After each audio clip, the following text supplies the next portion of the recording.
আসসালামু আলাইকুম। ডিভোর্স একটা শব্দ আমরা কি অনায়াসে বলে ফেলি যে সোসাইটিতে এর ডিভোর্স হইছে, এর ডিভোর্স হইছে। ফেসবুকে পত্রপত্রিকা বা টেলিভিশন চ্যানেল খুললেই দেখা যায় যে এই সেলিব্রিটি ডিভোর্স হয়ে গেছে। তারপর হচ্ছে এই নায়িকা ডিভোর্স হয়ে গেল, এই নায়িকা 3টা বিয়ে করতেছে, অমুক অ্যাক্টর হচ্ছে 2টা মানে 3 নাম্বার 4 নাম্বার বিয়ে করতেছে। মানে বিষয়টাকে এতটা নর্মালাইজ করা হয়েছে যে আসলে বিষয়টা আমাদের কোনো গায়েই লাগে না। দেখেন, বাংলাদেশে এখন হচ্ছে প্রত্যেক দিন আপনার এভারেজে 36টা ডিভোর্স হচ্ছে বাংলাদেশে।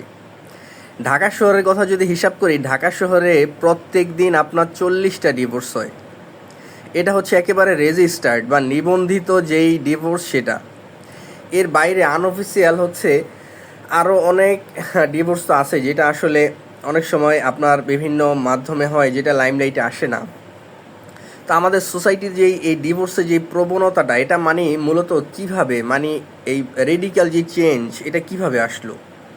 যে আগে আমরা ছোটোবেলায় দেখছি যে কখনো এরকম ডিভোর্স বা হচ্ছে যে এই দুইটা ফ্যামিলি বা দুইটা পরিবারের মধ্যে যে একটা মেলবন্ধন বা আনুষ্ঠানিক যে একটা সম্পর্ক ছিল সামাজিকভাবে, এই জিনিস আগে কখনো আমাদের চোখে পড়ে নাই। তো রিসেন্ট পাস্টে আমরা যেই জিনিসটা দেখতেছি সেটা হচ্ছে যে মানে number of divorce is very high. তো এটার মানে মূলত মানে আমার অবজারভেশনে 3টা কারণ আমি বলি। সেটা হচ্ছে, এক নাম্বার হচ্ছে মানুষের যে ভ্যালুস, মানুষের মূল্যবোধ, যেটা ওভারঅল যেই ইথিক্যাল বিষয়গুলা মানুষের, এটা হচ্ছে কমে গেছে। এর মধ্যে দেখেন, মানুষ 30 থেকে 40 বছর আগে হচ্ছে মানুষের মধ্যে চিটিং করার যে প্রবণতা, মানুষ মানুষকে ঠকাবে অথবা মানুষ মানুষের সাথে আপনার 2 নাম্বারি অথবা বাটপারি, চুরি ডাকাতি, এগুলা মানুষের মধ্যে কম ছিল।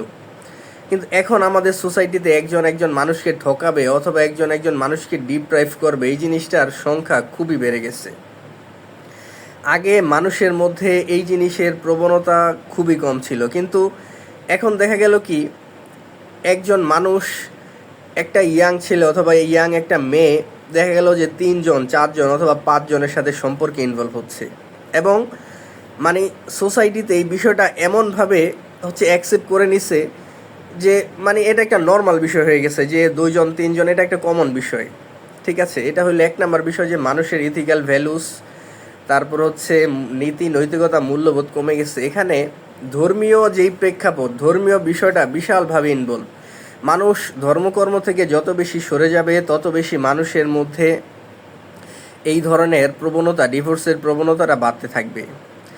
2 নাম্বার একটা বিষয় হচ্ছে যে মানুষের মধ্যে যেই সোশ্যাল মিডিয়ার যেই একটা, এখন যেই সোশ্যাল মিডিয়ার যে একটা ইনফ্লুয়েন্স, ফেসবুক বলেন অথবা ইনস্টাগ্রাম অথবা হচ্ছে আপনার টুইটার অথবা হচ্ছে যেই টিকটক, স্পেশালি টিকটকের যে বিষয়টা মানুষের মধ্যে এমনভাবে ছড়ায় গেছে, তো মানুষের হাতের কাছে এখন সব কিছু পাওয়া যায়। মানুষ চাইলে তার ফ্রি টাইমে, আগে যেমন পরিবারকে সময় দিত, পরিবারের মধ্যে যে একটা আন্ডারস্ট্যান্ডিং, পরিবারের মধ্যে যে একটা মেলবন্ধন অথবা সম্পর্ক তৈরি হইতো, মানুষ এখন ওই জিনিসটা থেকে সরে হচ্ছে মানুষ তার ফ্রি টাইমটাকে সোশ্যাল মিডিয়া দিচ্ছে। ফ্রি টাইম না, ইভেন তার সময়টাকে সে হচ্ছে সেপারেট করে তার সময়টাকে সোশ্যাল মিডিয়াতে দিচ্ছে, যেটা হচ্ছে একটা ফ্যামিলি কন্টিনিউ করার ক্ষেত্রে বিশাল একটা ইম্প্যাক্ট রাখতেছে। ঠিক আছে, এই হলো 2টা বিষয়।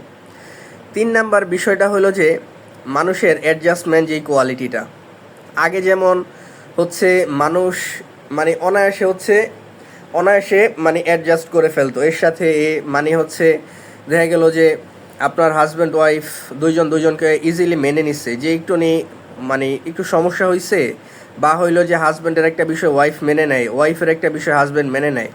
ঠিক আছে, এখন ওই জিনিসটার অ্যাডজাস্টমেন্টটা হচ্ছে না। মেয়েরা হচ্ছে এখন যেহেতু মানে বাংলাদেশে মেয়েদের চাকরি করার হারের প্রবণতা অনেক বেশি, এটা একটা that is a good sign for our society, for our economy. ঠিক আছে, কিন্তু এখন মানুষের যেহেতু তারা হচ্ছে, আমরা যারা ছোটোবেলা হয়ে আমরা দেখে আসছি কি, যে ধরেন যে বাবা যখন মানে বাসায় আসছে অথবা মানে খাবার খাইতে বসছে, মা তখন আগায় দিচ্ছে, মা তখন বসে আছে, ঠিক আছে, বাবাকে টেক কেয়ার করতেছে। এখন এই সোসাইটি 30 বছর, 40 বছর অথবা 50 বছর আগের যেই প্রেক্ষাপট, ওইটা যদি কেউ যদি চিন্তা করে যে আমার বাবার আমি দেখে আসছি যে আমার মা এগুলা করে করে আসছে, এখন আমার ওয়াইফ কেন এই জিনিসটা করতেছে না, ঠিক আছে। তো এই জিনিস আমরা যদি 40 অথবা 50 বছর আগের সেই প্রেক্ষাপট যদি আমরা ওইটার সাথে যদি মানে মানে কেউ যদি মিলানোর চেষ্টা করে, তাহলে হচ্ছে এই যে অ্যাডজাস্টমেন্ট যেটা, এখানে কিন্তু এটা মিলবে না। বিকজ মেয়েরা এখন সেলফ ডিপেন্ডেন্ট হচ্ছে, মেয়েরা এখন চাকরিতে মানে অ্যাভেইলেবল ঢুকতেছে, তো তারও তো একটা সময়ের বিষয় আছে, ঠিক আছে, তাকেও তো হচ্ছে তার নিজের মতো করে তাকে সময় দিতে হয়। তো এই বিষয়টা হইলো অ্যাডজাস্টমেন্টের একটা বিষয়। এছাড়া এই ম্যাক্সিমাম এই 3টা কারণ বাদে আরও যেমন কিছু কিছু কারণ থাকতে পারে, যেমন হচ্ছে আপনার যেই হচ্ছে ফাইন্যান্সিয়াল যে একটা স্টেবিলিটি থাকে, ফাইন্যান্সিয়াল একটা স্টেবিলিটির বিষয় আছে। তারপর হচ্ছে যেই ধরেন যে আপনার এক্সট্রা ম্যারিটাল যে অ্যাফেয়ার্স, এই 3টার মধ্যে ওভারঅল মোটামুটি সব কিছুই চলে আসে। তো বাংলাদেশের এই জিনিস এখন যেটা হচ্ছে, এভারেজে 36 বলেন 40 বলেন, যে আপনার দিনে যেই ডিভোর্সটা হচ্ছে, দিনে হয়তো আমি এই যে কথা বলতেছি 5 থেকে 10 মিনিটের একটা ভিডিও হচ্ছে, এর মধ্যে হয়তো বাংলাদেশের কোথাও একটা অলরেডি একটা ডিভোর্স হয়ে গেছে। সো বিষয়টা হইলো যে যে এটা থেকে পরিত্রাণ পাওয়ার কি আসলে আমাদের কোনো মানে আমাদের কি কোনো সলিউশন আছে আদৌ? That is the main question. I think এটা আসলে মানে এটা থেকে বের হওয়া বলা যতটা সহজ, রিয়ালিটি হলো এটা থেকে বের হওয়া বা এটা ভবিষ্যতে যে বাড়বে না, এটা বলা খুবই কঠিন। তো এখন আপনারা আসলে এই বিষয়টা কীভাবে নিতেছেন, ঠিক আছে, এটা প্লিজ কেউ যদি শেয়ার করেন এটা খুবই ভালো হয়। আই থিঙ্ক সমাজের এই মানুষের, ঠিক আছে, মানুষের যেই মূল্যবোধের যে প্রেক্ষাপটটা, এটা মানে অন্তর অন্তর এটা চেঞ্জ হোক এবং মানুষের মধ্যে একটা মেলবন্ধন সৃষ্টি হোক, এই আশাবাদ ব্যক্ত করছি। সবাই ভালো থাকবেন। আল্লাহ হাফিজ। আসসালামু আলাইকুম।